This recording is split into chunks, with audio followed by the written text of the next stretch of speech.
Hello, once again. I am Doc Rotten, and this is Horror News Radio, the official Gruesome Magazine podcast. Back with me again this week are the scariest, goriest, bloodiest co-host on the net, starting off with award-winning filmmaker Christopher G.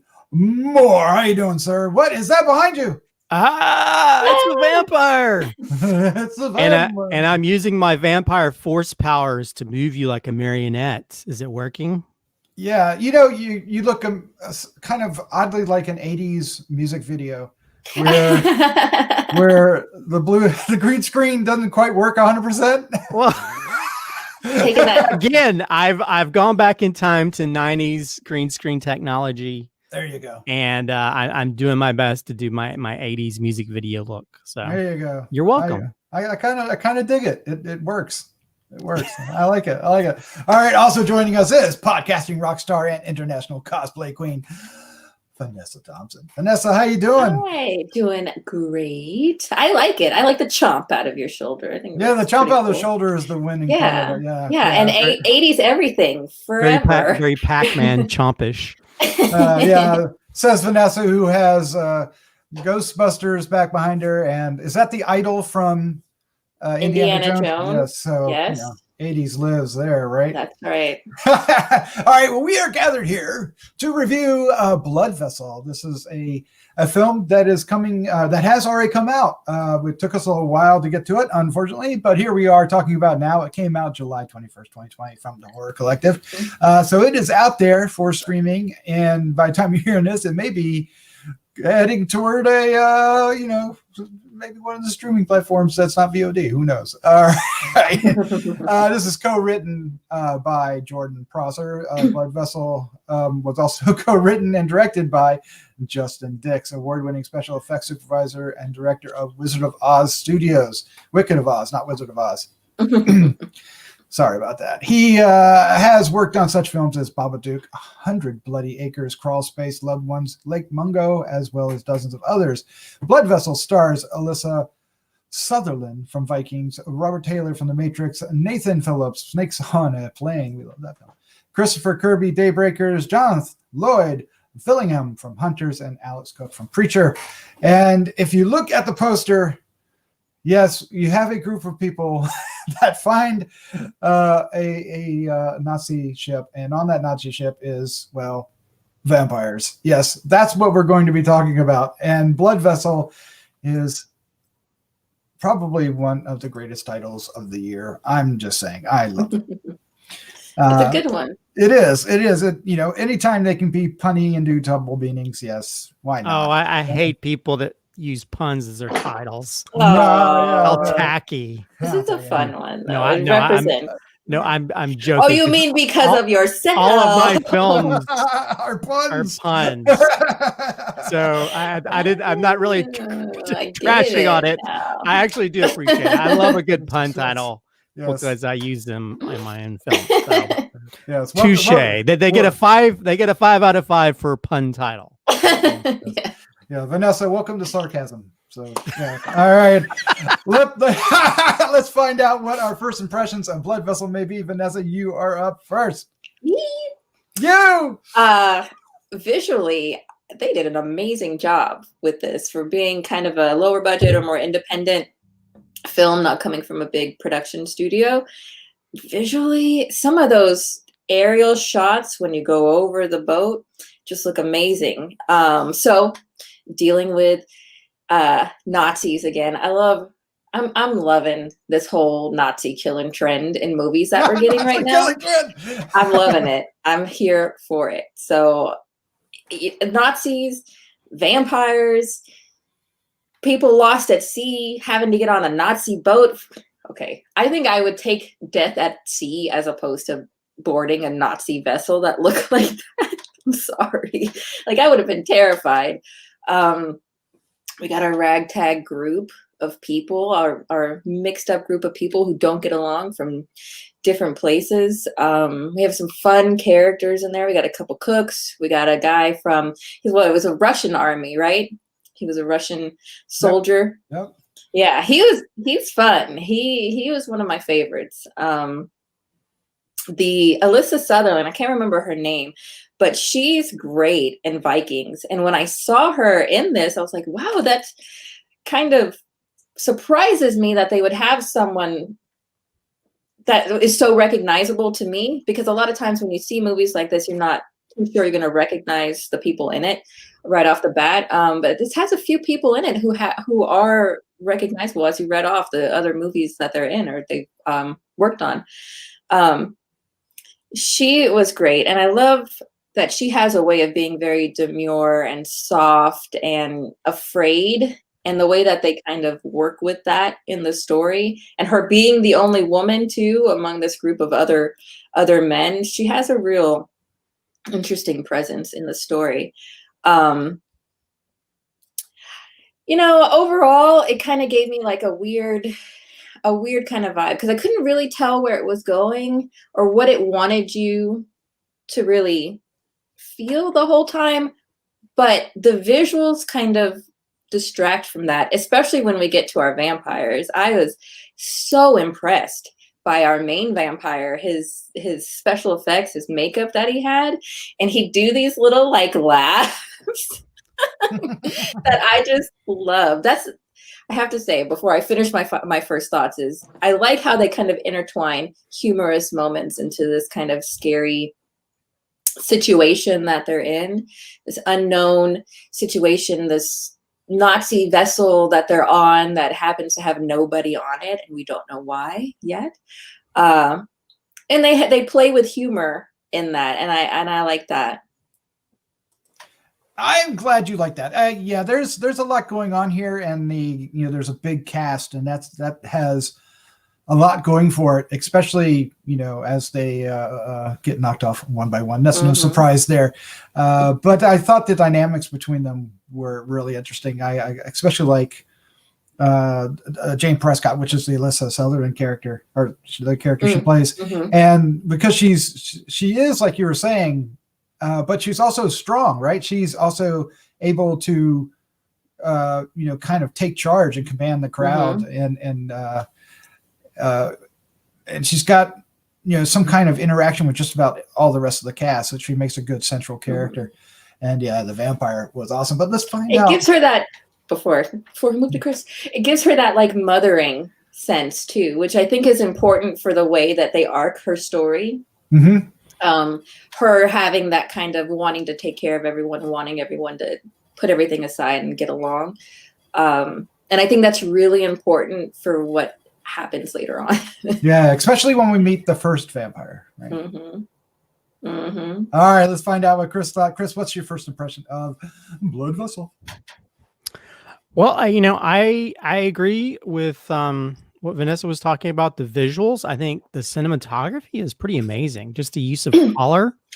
I mean, when you have like those reds, those deep reds in certain areas, or blues, especially when you're getting to the depths of the ship and stuff. I mean, it definitely it creates sort of a creepy vibe to it, and then a visual flourish that sort of adds to the atmosphere of the situation that they've dropped into. So I think that's probably that's one of the big pluses of this film. And the second is the effects. I think the design of the vampire, which is very baddish. I mean, he has a real bat head to it. Like maybe over your shoulder? Yeah, like over my shoulder. He's feeling really thirsty. And then even the design of I don't think this is giving anything away, but even the design of his vamp wife or whatever, which is made a little bit differently. But just also they have a little bit of almost like zombie-ish type stuff. They have a lot of burnt bodies. I mean, there's elements of it that are very reminiscent of The Thing when they're coming across bodies and stuff. And so, especially when you're in that sort of claustrophobic, trapped in one location type vibe. But I think, they also play into the characters of like war movies. You have each one of these different soldiers or military people that differing types. They're just, this one's a character of the French. This is the character of the Russian. This is the character of the New Yorker, New Jersey type soldier. And so that kind of like, it feels more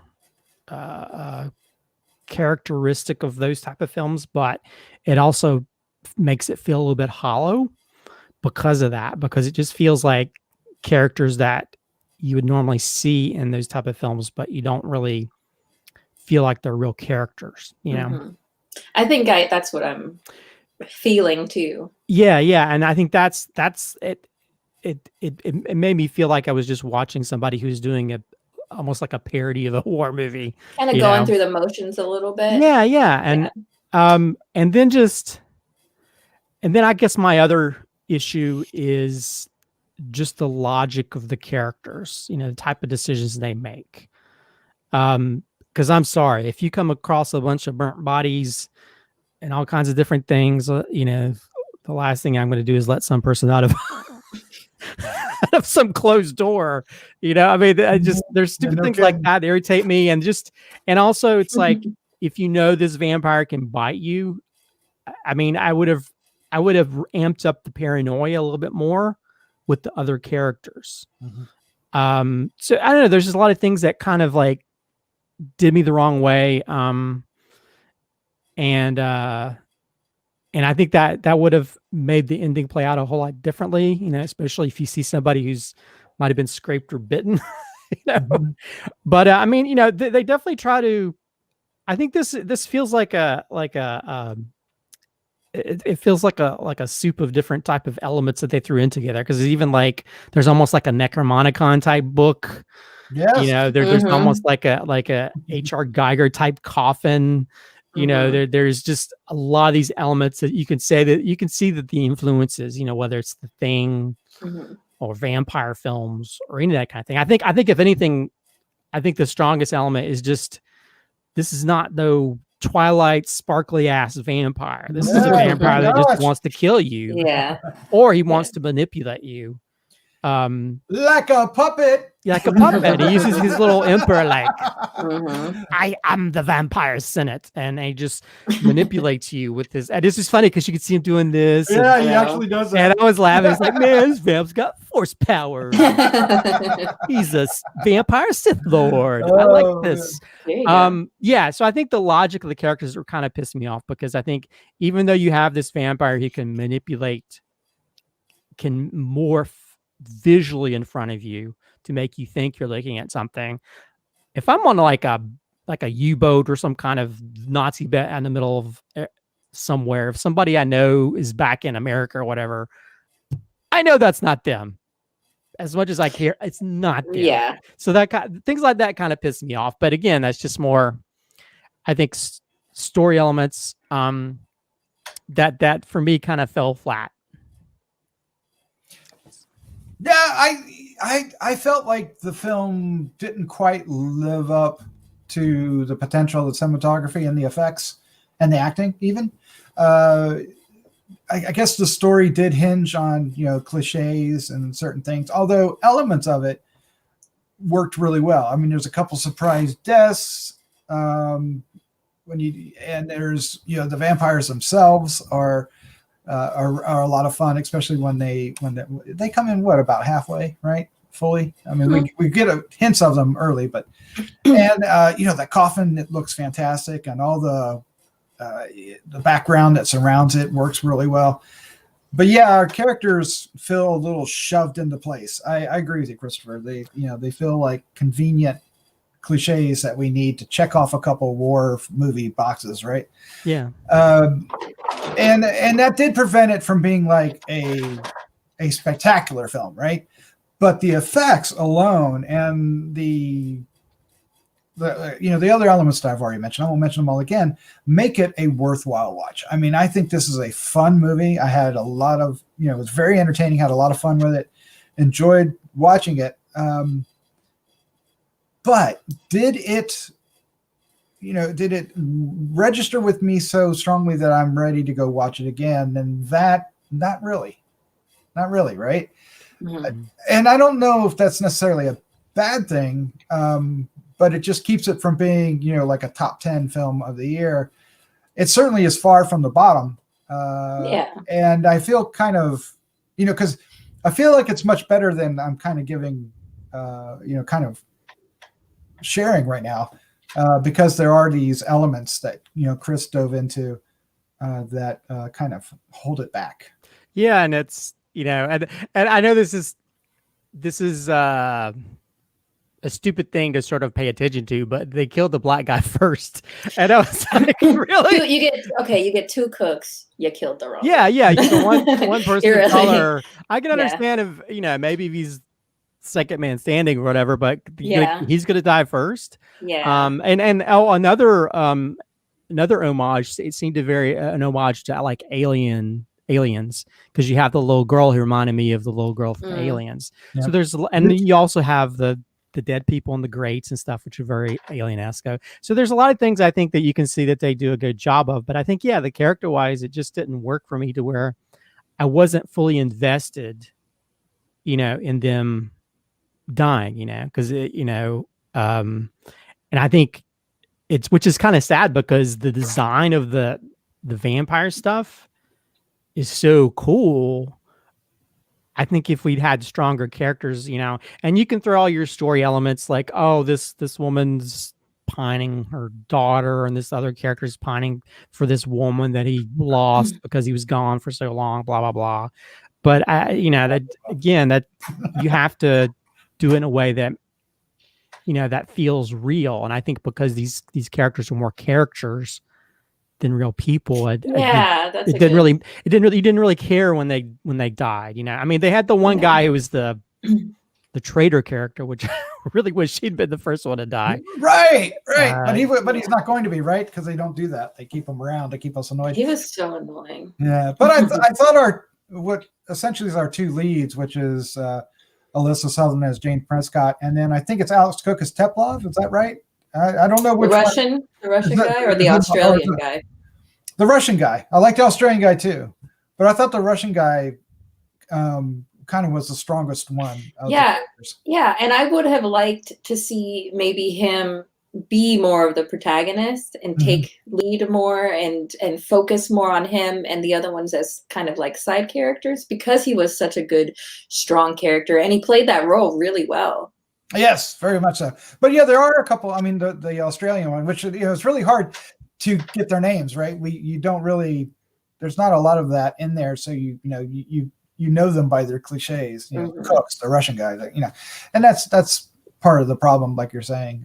But Vanessa, when it gets down to the deaths and you get the vampires, it looks great, right? Oh yeah, like I said, visually they did an amazing job. Like Chris was saying, that red light that they use to convey emotion and terror and things like that really, really works. They have some very beautiful shots. I vividly remember when they're panning over the top of the boat, and you get the Nazi symbols and the red light coming out of everywhere. Like, that's a very striking shot, and it's terrifying to think like what is on this ship. What is that red light really trying to warn us of?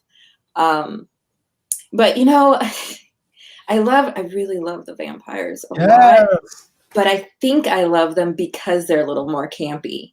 They're not so serious, scary vampires. When the husband and the wife are there and they're cackling together and he's controlling them, like, that's my jam. I love that. It's so like, it just reminds me of something old. I want to say like Hammer and, old school 70s stuff that's just tongue in cheek kind of, right? And I really enjoyed that a lot. Well, they're more hammy. I mean, not in a bad way. Yeah. They were hamming it up. And I think I love villains that are like that. Yeah. That's why like I cared more about them than I care about the people dying, even though they're evil beings. All those people sucked, though. That's the thing too. All they could do, you're lost at sea, you're on a Nazi vessel, like, get your shit together. Although I will say, and I won't give away who it is, but there is a character that dies inside this contained area via fire that was very uncomfortable for me, because I watching a movie that takes place on a Nazi ship and somebody who's burning up almost like a Holocaust type oven thing. Yes. I That was like, "Ooh." intentional. I feel I'm sure it was intentional, but I felt, it just made me feel. I felt more about, it made me think more about the Holocaust than it made me think about. It took you out of the movie, right? Yeah, it took me out of the movie. It's like I don't care if this is like a villain dying. With this being on a Nazi ship, I don't know, something about it just felt wrong. But I don't know. Maybe it was intentional, but yeah, for a while there, I was like, "Ooh, I'm very uncomfortable." A little bit of cringe, a little bit of cringe. All right, well, let's wrap this up. Let's give our final thoughts, our score, and our favorite scene. Score is 1 to 5. But before we do, if you like what you're seeing here and you like following us, please subscribe below and hit the like button and hit the little bell to get notified. And might as well keep it going here. Leave some comments too. We love comments. Hook your fangs into the subscribe button. There you go. Do it. Christopher's got the idea. But let's get into this. Let's find out what our final thoughts. Let's get through quickly and score 1 to 5 and favorite scene. Vanessa, you're up first. I had fun. I don't regret watching this at all, and I would recommend it to people to watch because visually it's great. I think the vampires are really fun. I like seeing characters that I recognize from other shows. I don't know. It's just one of those weird, like, doesn't fall at the top or doesn't fall at the bottom, not at the top, kind of in the middle. And those are kind of comforting movies to have, right? Something that you can throw on and not really have to pay too much attention to, but when you catch something, you really enjoy what you're seeing.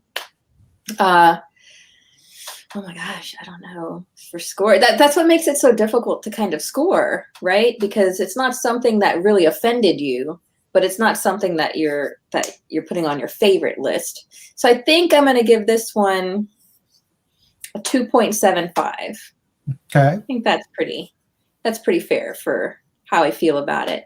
A little better than average, right? Yeah. Oh my gosh, favorite scene. Favorites. I'm gonna pick just to piss Chris off. It's gonna be that burning scene. No. Oh, you can do it. No. Really, my favorite scene is when our master vampire is there and they're just laughing and cackling and he's controlling these people, going like this with his hands, controlling everybody. And it's just so campy in that moment. And I love that. I really, if a movie is going really bad and you have something like that in it, that can save it. And this was going kind of mediocre, and throwing that into it really kind of kicked it up for me once those characters were brought on. Yes, I like that scene too. And yeah. All right, Christopher, you're up next. What's your final thoughts? Your score, favorite scene for Blood Vessel? Well, even if I didn't particularly like the way the characters are drawn in this film, I think visually, I think they did an amazing job. I think the cinematography is really off the hook, I think, in parts with the use of color to really convey the creepiness of this environment. I think kudos to the people who did the lighting and the cinematography for this. It's really cool. And also just the design of the creatures, design of specifically the vampires, with this sort of like the big ass vamp head, which I guess in some ways could look kind of goofy, but to me, I'd love to see that in a amusement park or something. Like a standalone, yeah. Have that at Halloween Horror Nights. That would be kind of cool. I'd wear that for Halloween if I had like that. But I think the design of that, I think it's really cool, and I think even the design of the way they designed the coffin and stuff. And the sort of like the Book of the Dead type thing that they had, which is very, very Evil Dead-ish, another something that kind of recalls something else. So I think those elements make it really stand out. I think if they'd worked a little bit more, I think, on some of the characters and stuff to make them less of, like almost like a, I wouldn't say Mad Lib, but just, the way that they just create these characters, standard stereotypes, I guess, that you'd find in like war movies. But that's all they feel like. They don't feel like real characters. And I think if they are more real, if you go and look at things like Aliens and stuff, how they have those characters and they each have different characteristics that are more than just where they're from, which is what this feels like. It just feels like this is the Russian one. This is the American black guy. This is all these different things are just, they're like one dimensional. I think if they made it beyond that, I think this would be would be more awesome than the visuals and the effects alone. So yeah, I think it's worth seeing. My friend Blake, who worked on my last film, he sent me a message the other day, not knowing that I'd seen it, and saying, you should check out Blood Vessel. It's really good. So there's a lot of people that really like it. And so I enjoyed it. I think it's worth seeing for the visuals and the effects. I think just going into it, the characters aren't as strong or as fleshed out as what you'd like. As for favorite scene, maybe a bit of what Vanessa said, but force powers. Yeah. I mean, just the specific force powers when you have that one character. Yeah. Because at first you see that you have that character and he's turned and he's like, and he's, he's almost like, kind of remind me of, crap, what was that movie Overlord? Remember the movie Overlord? Yeah. When that character, the guy turns around and he's like a monster or whatever. It felt like that when that character turns, and it feels like a lot of those, like The Thing and those kind of things, when you see a character who isn't himself, but then it cuts to that vamp, and I just wanted a little electricity to come out of it. So I mean, you give a vampire force powers, you've won me over. Little Star Wars, little Emperor stuff. There you go. So yeah, this is a mishmash of a lot of different influences, which works well. I think the characters are the thing that doesn't that need a little bit more work. As for rating, I will. I enjoyed this much more than what I thought. And I even had problems with the screener copy I was watching. So, and I still enjoyed it. So, I will say, I'll give it a 3.5. Wow. I know that's higher, but I'm sometimes a big style over substance person. I love my Tim Burton stuff. So I think visually the visual with the visuals from the cinematography, and I think the effects, those are the things that really work well for this, that makes it better than a lot of any of these sort of like independent type vampire horror films. I think if you can do that, I think if they just tweaked some of the character stuff, this would have been in my top 10 for sure. But yeah, I think the characters are kind of weighted down. But yeah, the visuals and the effects are a main reason to see this. Yeah, I feel the same way. The vampire. I mean, so the vampire wins you over when the vampire gets in there, and he just looks great and he does some cool things. I actually wish there was more of him, because he kind of stays in one little area and does his thing. It would have been kind of interesting to see a little bit more action with him, but at the same time, I enjoyed what I got. Maybe a little more would have pulled that away a bit. I don't know, because there are other things going on. We've got the dead bodies. We've got all these other kind of gruesome things happening. So it's for people stuck on a boat, there's a lot happening, to them. But the vampires is going to be the takeaway. I would like to see more of that vampire somewhere else. It doesn't have to be a war film, but I would like that design, and yeah, full on Fright Night camp. Let's do it. Yeah. I'm going to give it a 3. I thought that that's what I was going to go with, was 3. I really enjoyed it. It's definitely fun. I would recommend it. Watch it if it comes your way. And my favorite scene, I'm going to go with the vampire as well. And I'm just going to go, since you guys took I'm going to go when his first appearance, because he does the Nosferatu thing and Mhm. comes out of the coffin, and it just looks great, right? Because it's that whole scene, because then he slaughters the one guy, Mhm. the other guy goes, darts out the door, and I just enjoyed it. It was fun, and the fact that there's because we don't get the lady vampire right away either, do we? We get that a little later. Is that right? Just a little bit, yeah. Yeah, He awakens her. He does. So it's just like, yeah, bring it on. Let's get this guy in here, and yeah, blood vessel. There you go. If you're going to have a blood vessel vampire movie, you got to have some blood in your vessel. Right? We had some blood. All right. Well, there's our review of Blood Vessel. It came out on late July. It's out now. Catch it if you can. Look for it on streaming. Let us know what you think in the comments below. And thank you for joining and listening to us. Vanessa, Christopher, thank you for joining me. This was a lot of fun. Always.